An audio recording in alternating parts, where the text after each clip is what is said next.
कृष्णाय वासुदेवाय हरये परमात्मने प्रणतः क्लेशनाशाय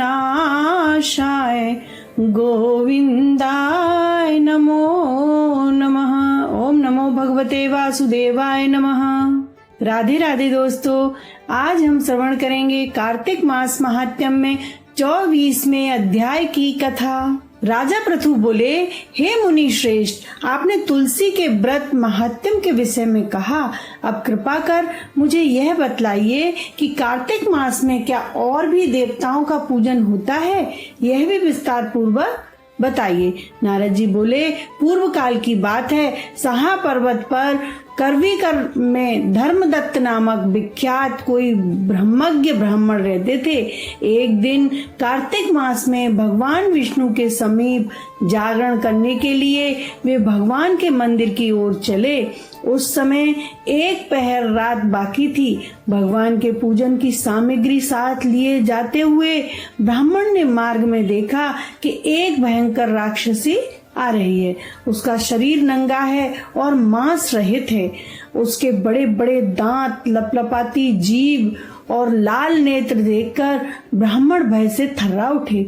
उनका सारा शरीर कांपने लगा। उन्होंने साहस करके पूजा की सामग्री तथा जल से ही उस राक्षसी के ऊपर प्रहार किया। उन्होंने हरि नाम स्मरण करके तुलसी दल मिश्रित जल से उसको मारा था, इसीलिए उसका सारा पातक नष्ट हो गया।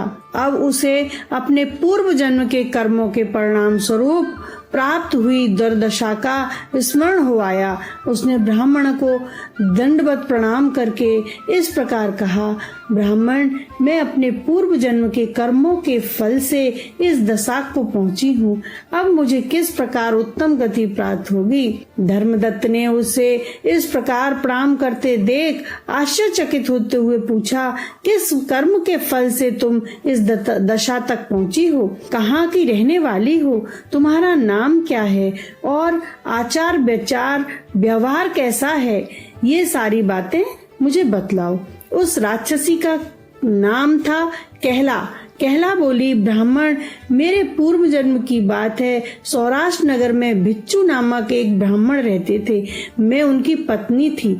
मेरा नाम कलहा था और मैं बड़े क्रूर स्वभाव की स्त्री थी। मैंने वचन से कभी अपने पति का भला नहीं किया, उन्हें कभी मीठा भोजन नहीं परोसा, सदा अपने स्वामी को धोखा देती रही। मुझे कलह विशेष प्रिय था, इसीलिए मेरे पति का मन मुझसे सदा उद्विग्न रहा करता था। अंततः उन्होंने दूसरी स्त्री से विवाह करने का निश्चय कर लिया। तब मैंने विष खाकर अपने प्राण त्याग दिए। फिर यमराज के दूत आए और मुझे बांधकर पीटते हुए यमलोक ले गए। वहां यमराज ने मुझे देखकर चित्रगुप्त से पूछा, देखो ये तो सही इसने कैसा कर्म किया है।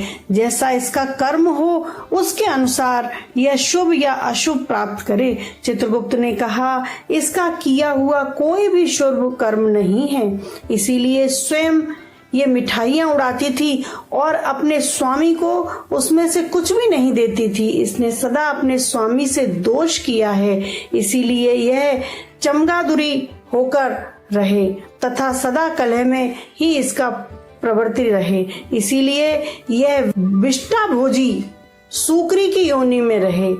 जिस बर्तन में भोजन बनाया जाता है उसी में यह सदा अकेली खाया करती थी। अतः इसके दोष से यह ही अपनी ही संतान का भक्षण करने वाली बिल्ली हो। अब इसने अपने पति को निमित्त बनाकर आत्मघात किया है, इसीलिए अत्यंत निंदनीय स्त्री प्रेत के शरीर में भी कुछ काल तक अकेली रहे। ऐसे यमदूतों द्वारा निर्जल प्रदेश में भेज देना चाहिए, जहां दीर्घ काल तक यह प्रेत के शरीर में निवास करे। उसके बाद यह पापिनी शेष 3 योनियों का भी उपभोग करेगी। कलहा ने कहा, विप्रवर, मैं वही पापिनी कलहा हूँ। इस प्रेत शरीर में आए हुए मुझे 500 वर्ष बीत चुके हैं। मैं सदैव भूख प्यास से पीड़ित रहा करती हूँ। इस एक बनिए के शरीर में में प्रवेश करके मैं इस दक्षिण देश में कृष्णा और वाणी के संगम तक आई हूँ। जो ही संगम तट पर पहुँची हूँ, त्यों ही भगवान शिव और विष्णु के पार्षदों ने मुझे बलपूर्वक बनिए के शरीर से दूर कर भगा दिया। तब से मैं भूख का कष्ट सहन करती हुई इधर उधर घूम रही हूँ। इतने में ही आपके ऊपर मेरी दृष्टि पड़ गई। आपके हाथ में तुलसी मिश्रित जल का संसर्ग पाकर मेरे सब पाप नष्ट हो गए हैं। दुष्श्रेष्ठ, अब आप ही कोई उपाय कीजिए। बताइए, मेरे इस शरीर से और भविष्य में होने वाली भयंकर 3 योनियों से मैं किस प्रकार मुक्त होंगी। कलहा का यह वचन सुनकर धर्मदत्त उसके पिछले कर्मों और वर्तमान अवस्था को देखकर बहुत दुखी हुआ।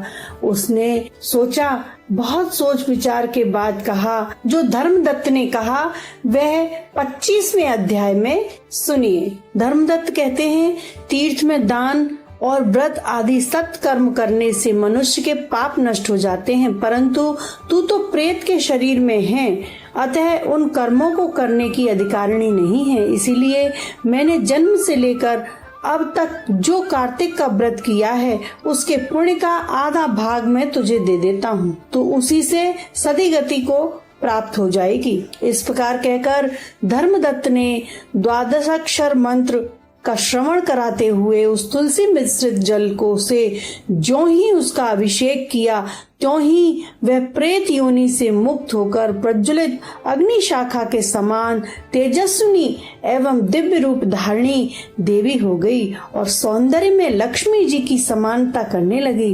तदंतर उसने भूमि पर दंड की भांति गिरकर ब्राह्मण देवता को प्रणाम किया और हर्षित होकर गदगद हो वाणी में कहा, हे दुष्श्रेष्ठ, मैं आपके प्रसाद से आज मैं इस नरक से छुटकारा पा गई हूँ। मैं तो पाप के समुद्र में डूब रही थी और आप मेरे लिए ये नौका के समान हो गए हैं। इस प्रकार ब्राह्मण से कह रही थी कि आकाश से एक दिव्य विमान उतरा और दिखाई दिया। वह अत्यंत प्रकाशमान एवं विष्णु रूपी धारी पार्षदों से युक्त था।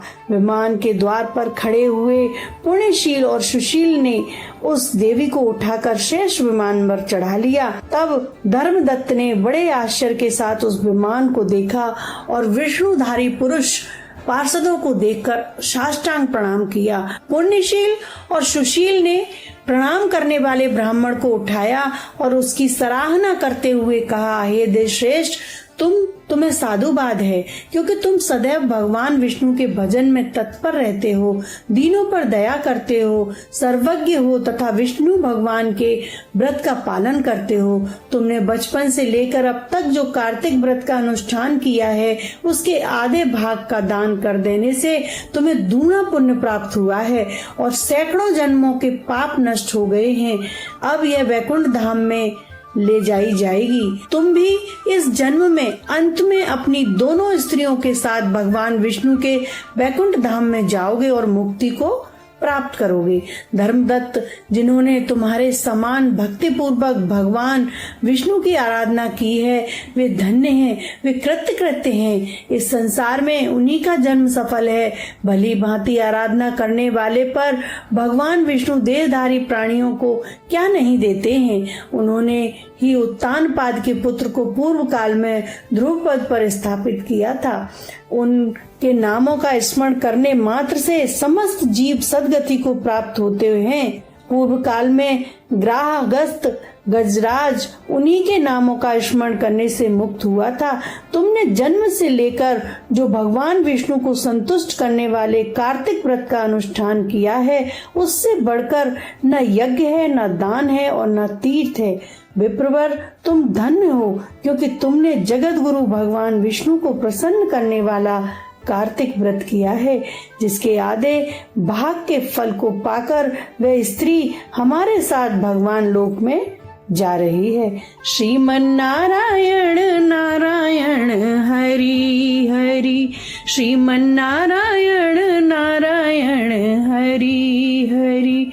तेरी लीला तेरी लीला तेरी लीला सबसे न्यारी न्यारी,